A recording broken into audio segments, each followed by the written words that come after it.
साथियों नमस्कार, मैं हूं नीरज पटेल और आप देख रहे हैं नेशनल जनमत।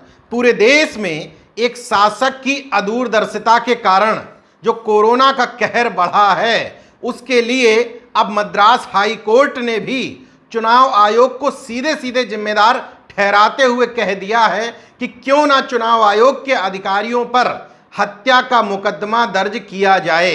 इसके बाद भी सरकार में बैठे हुए शासक ये मानने को तैयार नहीं है कि उनकी अदूरदर्शिता के कारण ही भारत में कोरोना का संक्रमण इस तेजी से बढ़ा है। आप नज़र उठा करके देखिए अपने इर्द गिर्द, निश्चित तौर पर आपके नज़दीक का कोई ना कोई व्यक्ति कोरोना के कारण काल के गाल में समा गया है।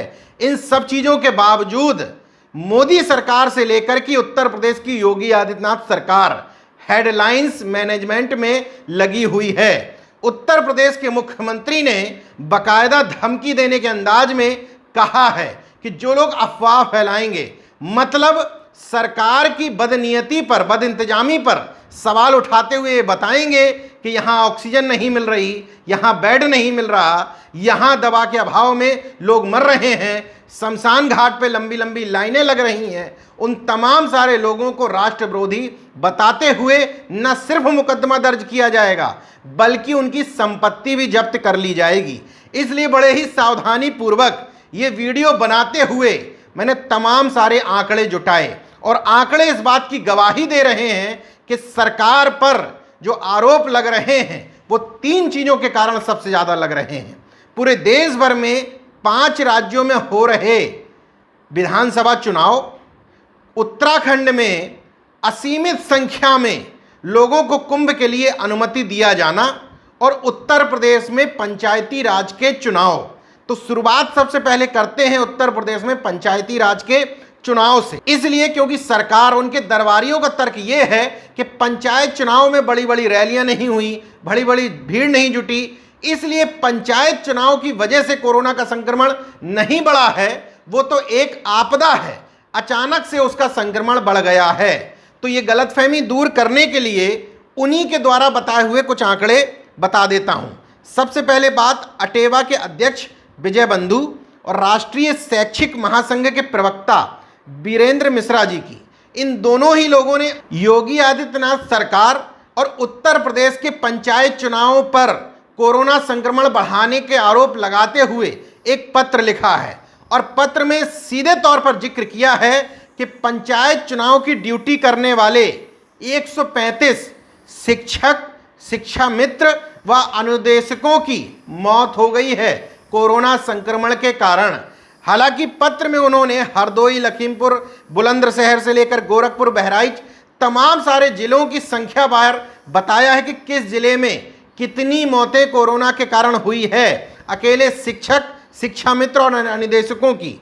लेकिन मेरे हिसाब से ये संख्या और भी ज़्यादा होनी चाहिए, क्योंकि अकेले प्रतापगढ़ के बेसिक शिक्षा अधिकारी ने जो एक पत्र शोक संदेश जारी किया है, उसके अनुसार उनके जिले में 12 मौतें शिक्षा विभाग से जुड़े हुए लोगों की हुई है पंचायत चुनाव के ड्यूटी के दौरान ही। मतलब केवल एक जिले से इतनी खबरें आ रही हैं, मतलब ये संख्या और ज़्यादा बढ़ सकती है। बीएसए साहब के हाथ में इतना ही था तो उन्होंने एक संदेश, शोक संदेश लिखा, उसमें 2 मिनट का मौन दे दिया और अपने जिम्मेदारी की इतिश्री कर ली। इतने लोगों की तो मौत हुई है। इसके अलावा विजय बंधु आरोप लगाते हैं कि शिक्षकों से लेकर के अन्य कर्मचारी जो बीमार भी थे, एप्लीकेशन देने के बाद भी उन लोगों को चुनाव ड्यूटी में भेजा गया। अब वही लोग जब लौट करके आ रहे हैं तो गाँव में और घरों में संक्रमण की दर तेजी से बढ़ा रहे हैं। अभी कुछ ही समय पूर्व मेरे जो ये वीडियो एडिट करते हैं उनसे मेरी बात हो रही थी। उन्होंने बताया कि मैं अपने फूफा को लेकर के मेडिकल कॉलेज में आया हूं, कल ही वो ड्यूटी करके लौटे हैं। इसके बाद उनके ऑक्सीजन का लेवल 70 से भी नीचे आ गया था। ये चुनिंदा उदाहरण मैंने आपको बताए। यही स्थिति है जिसकी वजह से पंचायत चुनाव ने उत्तर प्रदेश में गाँव के स्तर पर भी कोरोना का संक्रमण बढ़ा दिया है। सरकारी आंकड़े आपको बता देता हूं। 31 मार्च को मात्र 2 जिले ऐसे थे उत्तर प्रदेश में जहां पर 100 से अधिक कोरोना संक्रमित मरीज मिल रहे थे। 10 अप्रैल को ये संख्या 15 जिलों तक पहुंच गई। 15 अप्रैल तक ये आंकड़ा 49 जिलों तक पहुंच गया। 20 अप्रैल तक ये आंकड़ा 65 जिलों तक पहुंच गया। 25 अप्रैल तक ये आंकड़ा 70 जिलों में पहुंच गया। मतलब 25 अप्रैल तक 70 जिले ऐसे हो चुके थे जहां कोरोना संक्रमित मरीजों की संख्या 100 से भी ऊपर है। उनमें वो भी जिले शामिल थे जो जिले अपनी पीठ पहले थपथपा रहे थे कि ग्रामीण पृष्ठभूमि होने के कारण हमारे जिलों में कोरोना का संक्रमण कम है। चाहे वो बांदा हो, जालौन, जौनपुर, सोनभद्र, बलिया, बस्ती, हाथरस, ऐसे तमाम सारे जिलों में 15 से 25 अप्रैल के बीच में मृत्यु दर 10.26% की दर से शहरी जनसंख्या वाले जिलों की स्थिति ये थी कि 15 अप्रैल को जहां 9,480 लोगों की मौत हुई थी, वहीं 25 अप्रैल को यह आंकड़ा बढ़ करके 11,165 तक पहुंच गया और 27 अप्रैल तक यह आंकड़ा बढ़ करके 11,414 मौतों तक पहुंच गया। मतलब कि उत्तर प्रदेश में मृत्यु दर ग्रामीण इलाके को भी मिलाकर के 17.77% की दर से बढ़ गई। अब इन आंकड़ों को अमर उजाला में छपी इस खबर से भी समझिए। पहले चरण में उत्तर प्रदेश में 18 जिलों में 15 अप्रैल को मतदान हुआ। मतदान करने से पहले इन 18 जिलों में संक्रमण की दर 21.34% थी। मतलब पूरे उत्तर प्रदेश का 21% हिस्सा इन 18 जिलों से आता था। लेकिन मतदान के बाद 29% हिस्सा इन 18 जिलों से आने लगा। ऐसे ही द्वितीय चरण का मतदान 19 अप्रैल को हुआ। 19 जिले कवर किए। इन 19 जिलों से पूरे उत्तर प्रदेश का संक्रमण का 40% हिस्सा आ रहा था, जो मतदान के बाद बढ़ करके 44% हो गया। मतलब लगातार पंचायत चुनाव ने भूमिका निभाई गांव-गांव स्तर तक संक्रमण का आंकड़ा बढ़वाने में। लेकिन सरकार लगातार हेडलाइंस और मीडिया मैनेजमेंट में आज भी लगी हुई है। कह रही है बागों में बहार है, सब कुछ ठीक है। मैं ऐसा बिल्कुल नहीं कह रहा कि सरकार कोशिश नहीं कर रही है। बहुत तेजी से कोशिश हो रही है। ऑक्सीजन पे के प्लांट सप्लाई सब कुछ शुरू करवाने की कोशिश हो रही है। लेकिन अभी भी तमाम इंतजाम नाकाफ़ी हैं। जितनी भी घोषणाएं हो रही हैं वो अभी तक कागजों तक सीमित हैं। अगर ऐसा नहीं है तो कोई मुझे शासनादेश दिखाए। कुछ दिन पूर्व एक हवाई घोषणा हुई थी कि किसी भी सरकारी अस्पताल से अगर किसी मरीज को एडमिट नहीं किया जाएगा तो निजी अस्पताल में भेजने की व्यवस्था वो सरकारी अस्पताल करेगा और निजी अस्पताल में उसका इलाज सरकार कराएगी। कहाँ है वो शासनादेश? अगर है तो कब वो शासनादेश उन निजी अस्पतालों को भेजा गया और कहाँ उनका पालन हुआ, जरा ये बता दिया जाए। उत्तर प्रदेश की सरकार की तरफ से बताया जा रहा है कि 24 घंटे में 33,500 नए मामले आए। ठीक है, जब अन्य जगह आप देखते हैं तो इन मामलों से टैली होते हैं। एक दिन में 24 घंटे में 33,000 नए मामले आए। 249 लोगों की मौत 24 घंटे में हुई। मतलब अभी तक यानी कि दूसरे संक्रमण में 11,414 लोगों की मौत उत्तर प्रदेश में हो चुकी है। लेकिन एक आंकड़े में झोल नज़र आता है, जहां उत्तर प्रदेश सरकार की तरफ से बताया जा रहा है कि उत्तर प्रदेश में 3,06,458 कुल कोरोना के केस हैं। वहीं जब आप centre for systems science and engineers यानी कि CSSI की वेबसाइट पर जाते हैं तो ये दिखा रहा है कि उत्तर प्रदेश में कोरोना संक्रमण के आंकड़े 11 लाख से ज़्यादा हैं। अब झोल कहाँ है ये आप खुद समझिए। अब आते हैं 5 राज्यों के विधानसभा चुनाव पर। अब तो मद्रास हाईकोर्ट ने भी चुनाव आयोग से पूछ लिया कि जब कोरोना का संक्रमण बढ़ रहा था तो क्या आप दूसरे ग्रह पर थे? तल्ख टिप्पणी करते हुए चुनाव आयोग पर सीधे सीधे मद्रास हाईकोर्ट के चीफ जस्टिस संजीव बनर्जी ने यहाँ तक कह दिया कि आप लोगों पर हत्या का मुकदमा दर्ज होना चाहिए। उन्होंने कहा कि जब नागरिक जिंदा रहेंगे तभी तो लोकतांत्रिक अधिकारों का पालन कर पाएंगे। बिल्कुल ठीक बात उन्होंने कही, लेकिन इस बात पर सवाल नहीं उठा पाए कि चुनाव आयोग ने आखिर किसके दबाव में पश्चिम बंगाल में लंबा खींचते हुए 8 चरणों का विधानसभा का चुनाव करवाया है। उस समय मुख्य चुनाव आयुक्त सुनील अरोड़ा हुआ करते थे। निश्चित तौर पर उन पर सवाल उठने चाहिए थे कि आखिर कोरोना संक्रमण के बीच में पहले तो चुनाव, और चुनाव अगर कराया भी तो 8 चरणों में क्यों खींचा गया? क्यों लाखों लाखों की भीड़ की अनुमति दी गई? प्रधानमंत्री नरेंद्र मोदी से लेकर के अमित शाह, ममता बनर्जी से लेकर तमाम सारे लोगों ने लाखों लाखों लोगों की भीड़ जुटाई।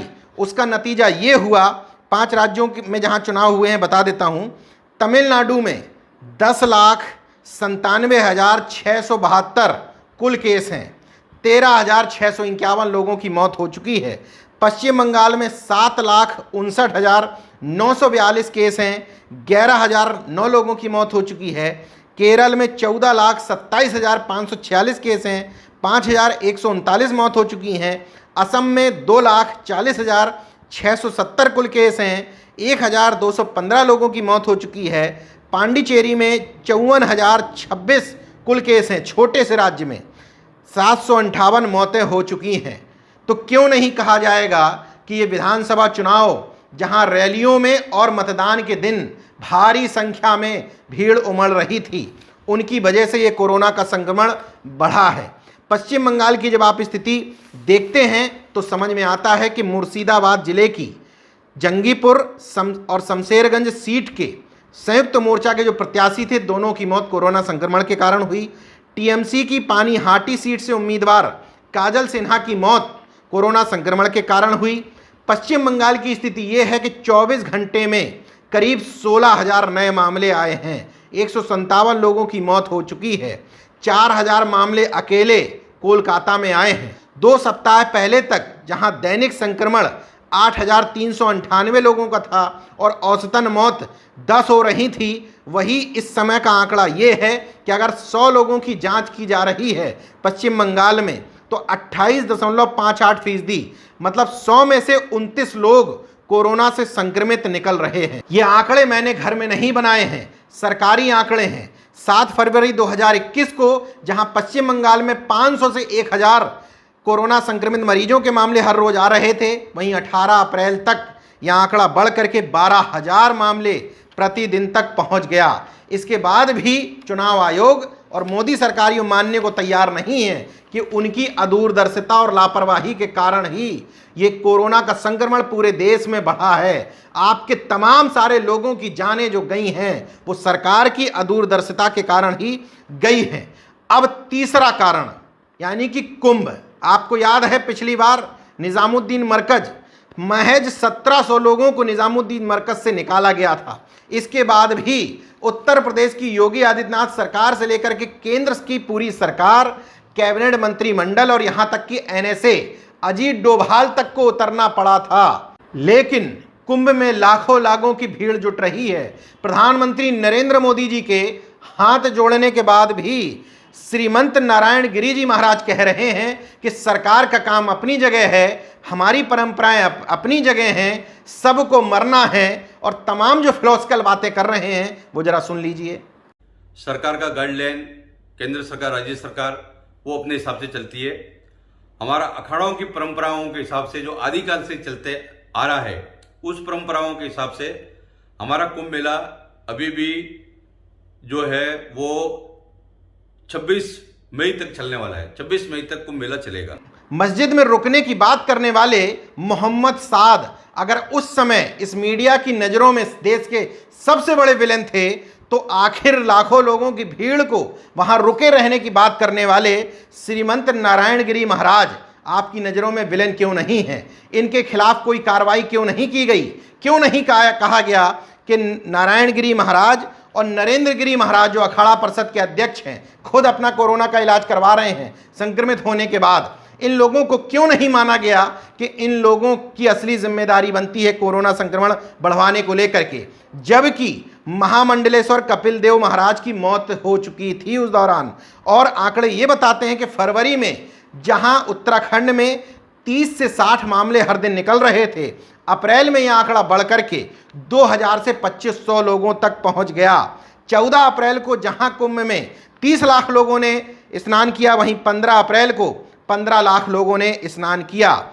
सीएमओ हैं जो हरिद्वार के एसके ओझा, वो बताते हैं कि 336 डॉक्टर, 751 स्वास्थ्य कर्मियों की ड्यूटी कुंभ में लगाई गई थी। इनमें से 65 स्वास्थ्य कर्मी कोरोना संक्रमित हैं। इन सब के लिए जिम्मेदार कौन है? पतंजलि योग पीठ, मतलब वही अपने बाबा रामदेव वाला जो कोरोनिल से कोरोना का इलाज कर रहे हैं, उनके पतंजलि योग पीठ में आचार्य कुलम और योगग्राम मिलाकर के कुल 83 लोग कोरोना संक्रमित हैं। उनका इलाज नहीं कर पा रहे हैं बाबा रामदेव, लेकिन कोरोनिल से देश की जनता का इलाज जरूर कर रहे थे।